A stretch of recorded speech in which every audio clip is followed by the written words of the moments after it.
picture this. It's night. You're standing in just a completely normal suburban living room. Right. Like any house you've been in 100 times. Exactly. The lights are on, but something feels deeply, fundamentally wrong. Yeah, you can feel it immediately. You've got this warm, familiar yellow light, like that safe, incandescent glow you grew up with, but it's violently clashing with this cold, almost hospital blue light that's just, bleeding in from the outside. It's a very unsettling contrast. And right in the center of the room, there's a man. He's in his pajamas. He is standing completely motionless, just staring blankly at a massive, inexplicable pile of dirt right on his living room floor. Just giant pile of dirt indoors. Yeah. And in the background, you can see through a doorway, his wife is in the kitchen, doing absolutely nothing. She's just frozen there. Right. And there's no blood, there's no shattered glass, no weapon in sight. But just standing in this room, looking at this incredibly quiet domestic scene, you feel this tight knot of pure dread in your stomach. Oh, absolutely. The air in that image feels so heavy, almost suffocating. But why? I mean, nothing is technically happening. Why does this quiet moment feel so incredibly wrong? Because your brain is desperately searching for a narrative. It wants a reason for the dirt, a reason for why they aren't moving. Yeah. And it's hitting a brick wall. It's like an error message in your head. Exactly. What you're experiencing in that moment isn't just a spooky vibe. You are feeling the invisible machinery behind the frame. Because, and this is the key to this whole deep dive, you are not looking at a captured moment in time. Right, because Gregory Crewdson doesn't take photographs. No, he builds scenes. He builds scenes, which is just, it completely changes how you look at the It image. changes everything. You have to step inside this meticulously constructed psychological labyrinth. We're not analyzing a photograph of reality here. We are walking through a perfectly engineered illusion. Every shadow, every color, every single grain of dirt. Placed there with obsessive intention. Right. I mean, when we think about the history of photography, the gold standard has almost always been, Henri Cartier-Bresson's philosophy. The decisive moment. The decisive moment, exactly. The whole romanticized idea of the photographer as the quiet observer. You wait on a street corner, camera in hand, waiting for some guy to jump over a puddle. Just waiting for reality to perfectly align. Yeah, waiting for the shadow to match the passing bicycle. And then, click. You capture life out in the wild. But Crewdson, who, by the way, came out of the Yale School of Art in the 80s, he completely upends that entire philosophy, doesn't he? Oh, he completely rejects it. He doesn't wait for reality to provide a moment. He manufactures it from the ground up. He operates way more like an obsessive film director than a traditional photographer. And when you say obsessive, I feel like that doesn't even cover it. It really doesn't. Obsessive isn't a strong enough word. The sheer baffling logistics required to create just one of these images, it completely defies conventional logic. Like, how big are we talking? We are talking city-level coordination. He will close down entire town streets in Massachusetts for days at a time. For a photo. For a single still image. He rents out empty houses, alters the facades, and, get this, there are records of him actually tearing down interior load-bearing walls in a house. Wait, really? Tearing down load-bearing walls? Yes, just to get the exact, millimetrically perfect camera angle he wants for one shot. That is insane. He's bringing in massive construction cranes, right? Cranes, the exact cinematic lighting rigs you'd see on a massive Hollywood blockbuster. Ray machines, fog machines. Crews of what, like 100 people? Up to 100 people easily. Yeah. Lighting techs, set designers, casting directors. It is as if someone wrote, cast, lit, and shot an entire 2-hour psychological thriller. Right. And then threw away the entire movie and only released the single most tension-filled frame. That is a perfect way to look at it. All of that staggering effort, the massive budget, the street closures, the demolition, it's all funneled into a single fraction of a second. It's the total manipulation of physical space to manufacture a deeply internal state of mind. He's not showing you what actually happened on a random Tuesday night. No, not at all. He is projecting an internal psychological landscape out into the physical world. Okay, but this brings up a huge question for me. With all of those resources, all those Hollywood tools, the natural expectation is action. Sure, a spectacle. Yeah. If I have giant cranes and industrial lighting rigs and 100 people, I am showing a car crashing through that living room window.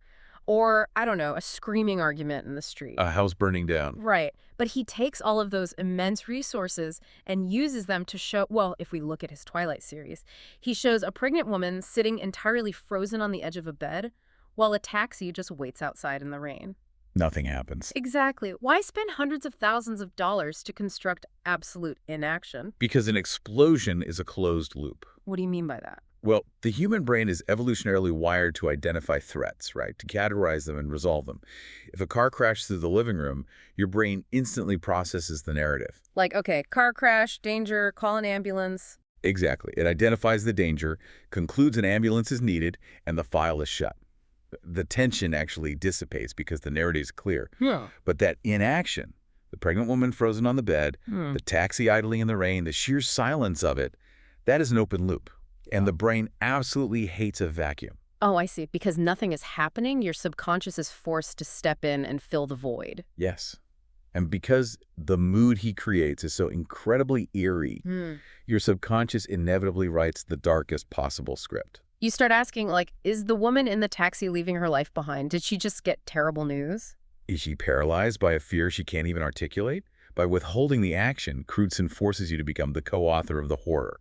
The silence is weaponized. That's so brilliant. And the lighting completely amplifies that feeling of paralysis too, doesn't it? Oh, absolutely. The light isn't just illumination in his work. It acts almost like a physical force trapping these people. Right. Going back to what we mentioned earlier, he deliberately clashes two very specific types of light. You have the warm, safe, orange interior light hearth, home, safety. A known world. Yeah. But then you have this creeping, cold, alienating blue light pushing in from the outside. And the characters in these scenes, they are never fully bathed in the warm light, and they are never fully consumed by the cold light either. You're stuck. They are eternally trapped in the twilight between them. They exist exactly on the borderline between the safety of the known and the terror of the unknown. They are completely paralyzed, just waiting for a resolution that we as the viewer know is never going to come. The tension is infinite because the photograph is a permanent state of suspension.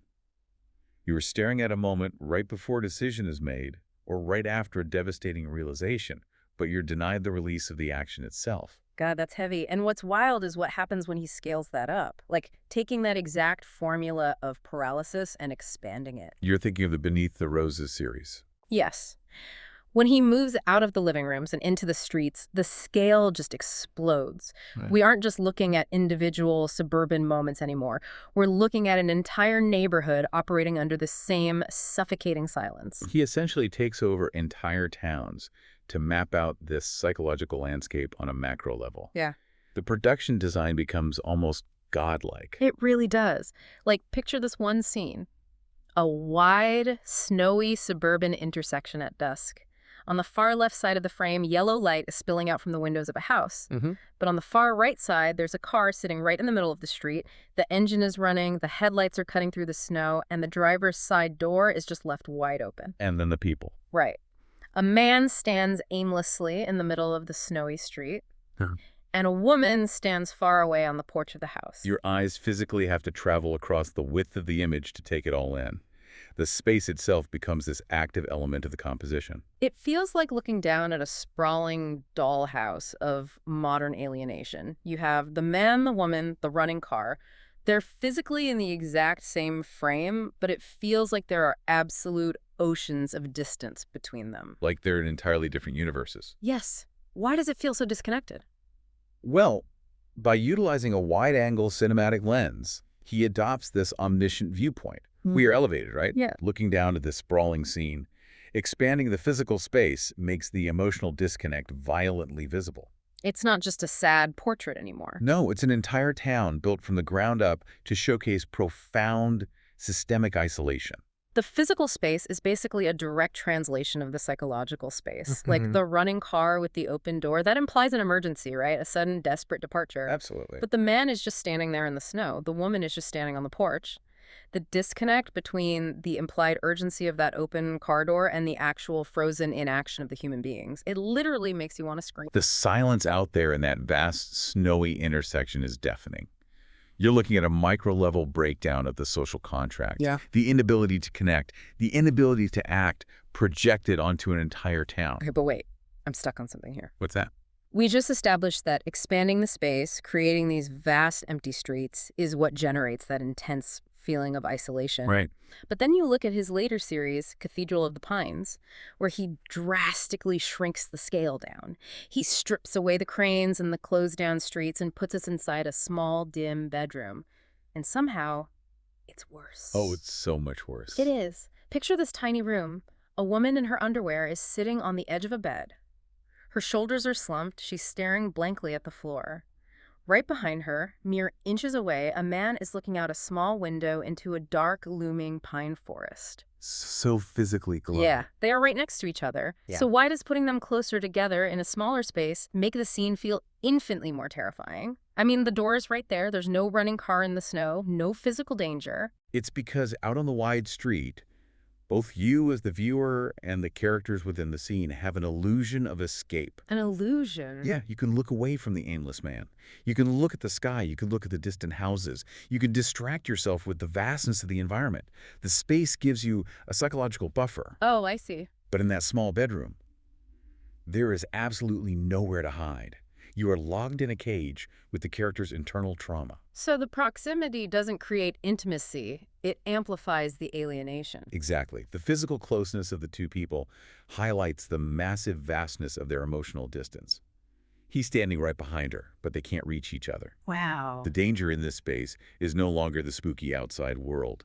The danger is the inescapable reality of the human mind. The claustrophobia isn't about the physical walls of the bedroom. It's about being trapped inside a failing relationship or deep depression or profound grief. You can run away from an abandoned car in the street. You cannot run from your own mind. The call is coming from inside the house. The mind itself is the cathedral. And it's terrifying because, just like the viewer, the characters have nowhere else to look.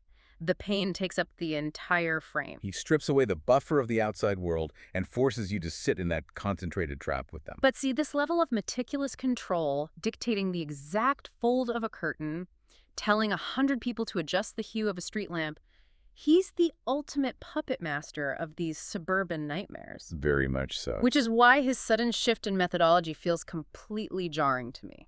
You're talking about the Fireflies series. Yes. When you look at his work photographing fireflies, there is this massive contradiction. It is a radical departure from his normal film set workflow. Radical is an understatement. There are no cranes, there are no actors, no fake rain, no rented houses, no 100-person crew. It is literally just Gregory Crewdson, a camera, the pitch-black woods at night, and waiting for nature to act. Just photographing the erratic light of bugs in the dark. Doesn't this completely abandon the central premise of his art? I mean, doesn't this mean he stopped building scenes and just surrendered? Like, he went back to taking photographs of reality like Cartier-Bresson. I get why it looks that way. It totally looks like a surrender of control. But it's actually, I think, a brilliant distillation of his entire philosophy. How so? He didn't abandon his premise. He stripped away the Hollywood apparatus to reveal the absolute barest essence of what he's been trying to capture all along. Wait, how does waiting for a bug to light up in the woods equate to tearing down a load-bearing wall in a suburban house? Think about what he was manufacturing in those massive sets. He was using millions of dollars to artificially freeze a fleeting moment. He was trying to capture the profound melancholy of a moment that feels suspended in time right before it vanishes forever. Okay, right. The inaction. Right. So in the pitch black woods, he didn't change his goal. He simply swapped the actors. Oh. The actor is the firefly. Yes. The actor is no longer a man staring at dirt or a pregnant woman on a bed. The actor is the fragile, unpredictable light of the firefly itself. Wow. That tiny spark of bioluminescence will shine against the darkness for a fraction of a second, and then it will vanish entirely into the woods. Photographing that captures the exact same melancholy of temporary existence, of brief illumination followed by inevitable, permanent loss. So he isn't building the physical set, but he is still capturing that twilight space between existence and nothingness. Exactly. The firefly is just the ultimate natural symbol of the fleeting, suspended moment. It holds the exact same psychological tension as the frozen suburban scenes, just stripped of the massive budget. It's pure, distilled impermanence. Whether it's a meticulously constructed set taking over a Massachusetts town or a single bug illuminating the darkness of the woods, he is always pointing the camera at the fragility of the moment. The tension of existence is the subject. The production scale is just a variable. That is fascinating. Viewing this incredibly unique, obsessive approach against the broader backdrop of contemporary photography really clarifies his impact. It definitely puts it into perspective. Because when you look at his contemporaries, specifically figures like Jeff Wall and Andreas Gursky, the contrast is just stark. Jeff Wall is highly relevant here because he also operates outside the traditional decisive moment. Right, Wall builds scenes too. He stages reality, but his intention points in a completely different direction. Very different. Wall stages scenes to highlight external sociological and historical truths. He reconstructs moments of class conflict or intricate street interactions to point outward at society. Wall is deeply concerned with the observable social fabric, while Gursky takes that outward gaze and magnifies it to an almost incomprehensible scale. Gursky's stuff is huge. Massive. He is the master of the overwhelming perspective. He creates these incredibly detailed images of global stock exchanges, endless towering supermarket aisles, vast Amazon warehouses. His sprawling rave. Yes, raves. And in Gursky's work, human beings are literally reduced to tiny, indistinguishable ants. They really are. He captures these massive, sprawling, unfeeling systems of the modern world where the individual is completely swallowed up by the machinery of globalization and hypercapitalism. Think of Gursky as a satellite map. He provides this high-altitude, cold, objective view of the sprawling traffic grid of modern society.